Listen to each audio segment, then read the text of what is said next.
সন্ধ্যায় কিংবা সকালে চা খাওয়ার জন্যই আপনারা দোকান থেকে অনেক দাম দিয়ে বিস্কিট কিনে খেয়ে থাকেন, কিন্তু আজ আমি আপনাদেরকে মাত্র 1 কাপ সুজি ও হাফ কাপ আটা দিয়ে এত সহজে এবং এত টেস্টি বিস্কিট বানিয়ে দেখাবো যে আপনারা দেখলে এক্ষুনি বানাতে চাইবেন। তো চলুন বেশি দেরি না করে শুরু করছি আমার আজকের এই সহজ রেসিপি। নমস্কার, আমি বিনু, কুক উইথ বিনুতে আপনাদের সবাইকে স্বাগত। এই রেসিপিটা বানানোর জন্য সবার প্রথমে আমি একটা গ্রাইন্ডিং জারের মধ্যে নিয়ে নিচ্ছি 1 কাপ পরিমাণে সুজি। এবার আমি সুজিটার একটা ফাইন পাউডার রেডি করে নেব। আপনারা সবসময় বিস্কিট করার সময় সুজিটার একটা পাউডার রেডি করে নেবেন। আমাদের এখানে পাউডারটা রেডি করে নেওয়া হয়ে গেছে। এবার আমি এই পাউডারটাকে একটা প্লেটের মধ্যে ট্রান্সফার করে নিলাম।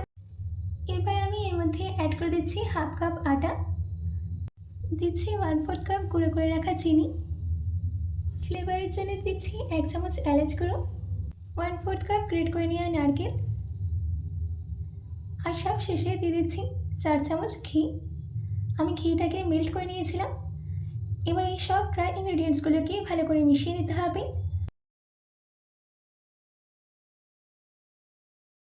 দেখুন, আমাদের এখানে সব কিছুকে ভালো করে মিশিয়ে নেওয়া হয়ে গেছে।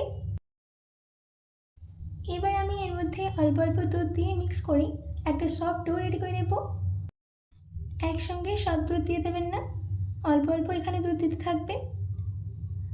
আমার এখানে টোটাল 1 কাপ দুধ লেগেছে।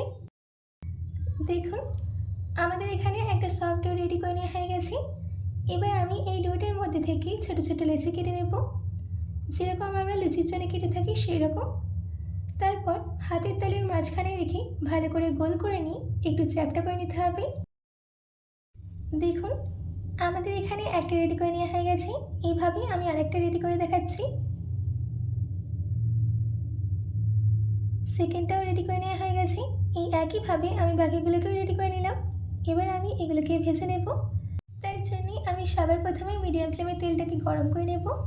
সম্পূর্ণ তেলটা যখন গরম হয়ে যাবে একে একে এইগুলোকে দিয়ে দিতে হবে। দেওয়ার সঙ্গে সঙ্গে একদমই নাড়বেন না, কিছুক্ষণ ওয়েট করবেন।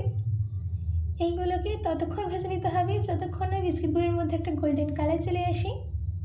এই বিস্কিটগুলো ভাজতে প্রায় 2 থেকে 3 মিনিট লাগবে, আর গ্যাসের ফ্লেমটাকে সবসময় লোতে রাখবেন। দেখুন, আমাদের এখানে বিস্কিটের মধ্যে একটা গোল্ডেন কালার চলে এসেছে। এবার আমি এই বিস্কিটগুলোকে একটু উল্টে পাল্টে নিচ্ছি। তাহলে আপনারা দেখতেই পাচ্ছেন যে বাড়িতে বিস্কিট বানানো কতটা ইজি। তাহলে দেরি না করে ঝটপট আপনারা এই বিস্কিটগুলোকে বানিয়ে চায়ের সঙ্গে উপভোগ করুন। দেখুন, আমাদের এখানে বিস্কিট সম্পূর্ণ রেডি। এবার আমি এই বিস্কিটগুলোকে তেল থেকে তুলে নিয়ে একটা প্লেটে নামিয়ে নিচ্ছি।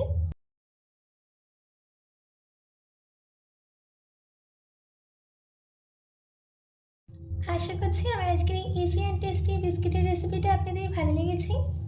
বাড়িতে এটি অবশ্যই ট্রাই করবেন ও কমেন্ট বক্সে কমেন্ট করে জানাতে একদম ভুলবেন না।